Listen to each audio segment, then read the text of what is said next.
The American Civil War, 1861, a conflict that cost hundreds of thousands of lives. We trace the bloodshed back to one simple book. The president famously met the author, Harriet Beecher Stowe, labeling her as the little woman who started this great war. The conflict came from economics. The northern states embraced industry, needing free-wage laborers for their booming factories. But the southern states relied entirely on agriculture and King Cotton. Their wealth was built on the dehumanizing system of bondage. This divide led to political deadlock. Every new territory was a battleground. Would it be free, or would it maintain slavery? For decades, the nation relied on morally corrupt compromises, like the notorious 3/5 rule, that only postponed the reckoning. The deepest tragedy was the constant separation of families, the brutal trade tearing apart parents from children, husbands from wives. Stowe had suffered the loss of her own infant son. She connected her personal grief to the mass trauma of enslaved mothers. She swore her grief would fuel action. She gathered real, hidden accounts of courage and cruelty, turning testimony into a powerful narrative. In 1852, her novel was released.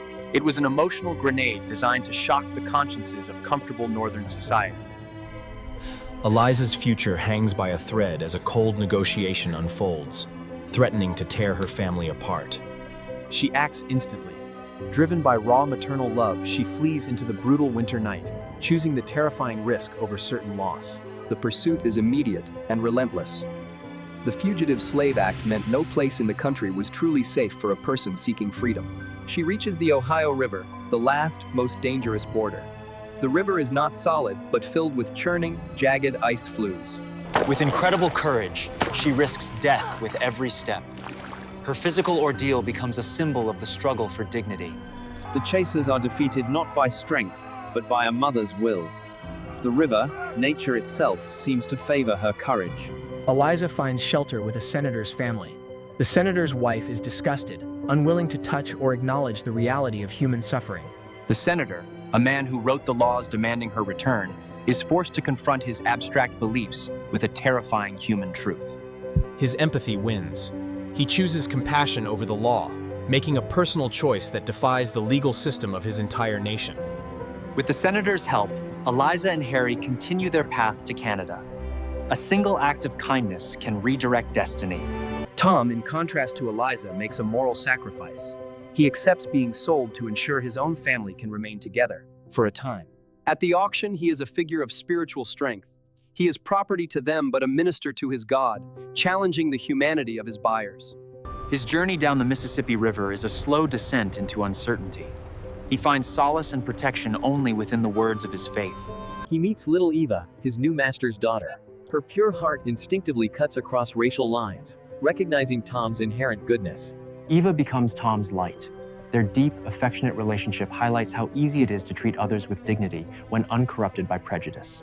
His master, St. Clair, is the educated cynic. He hates the system but is too passive and morally lazy to disrupt the comfortable life it provides. His wife uses her rigid interpretation of religion to justify cruelty, showing how faith was corrupted to support the institution of slavery.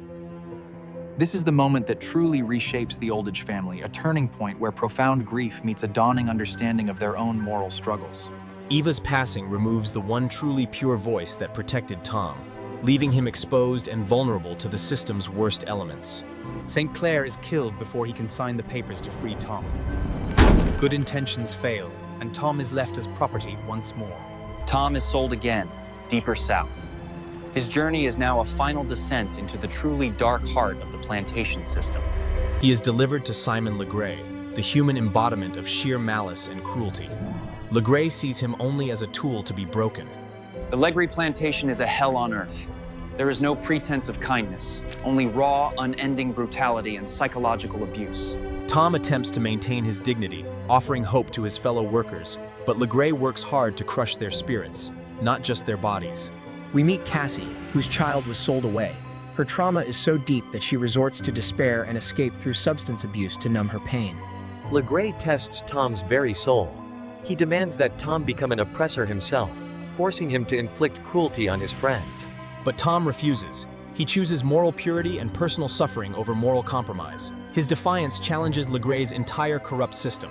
Legree realizes he cannot break Tom's spirit.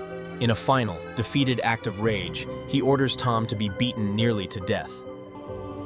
Tom's death is not a defeat. It is a spiritual triumph, proving the system is free. His soul is free, proving the system could destroy the body, but never the spirit. He uses his last breath to forgive his killers. This ultimate compassion is the novel's most powerful indictment of inhumanity. George Shelby, Tom's young original master, arrives at the end. The sight of Tom's martyrdom shatters his remaining complacency. He vows that Tom's death will be the final spark.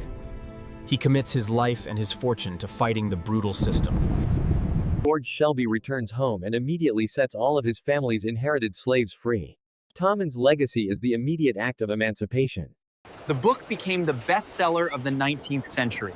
It sold out instantly, becoming a global, viral phenomenon. For millions, it was the first time they truly saw the horrors of slavery as a deeply personal human tragedy, forcing them to choose a side. The South was enraged. They banned the book and immediately published anti-Tom propaganda to create a false narrative of benevolent slavery. The book shamed the United States globally. It fueled the international abolitionist movement and pressured foreign governments to condemn the South. The novel provided the crucial moral conviction needed for war. It changed the political debate from states' rights to human rights. The Civil War became inevitable.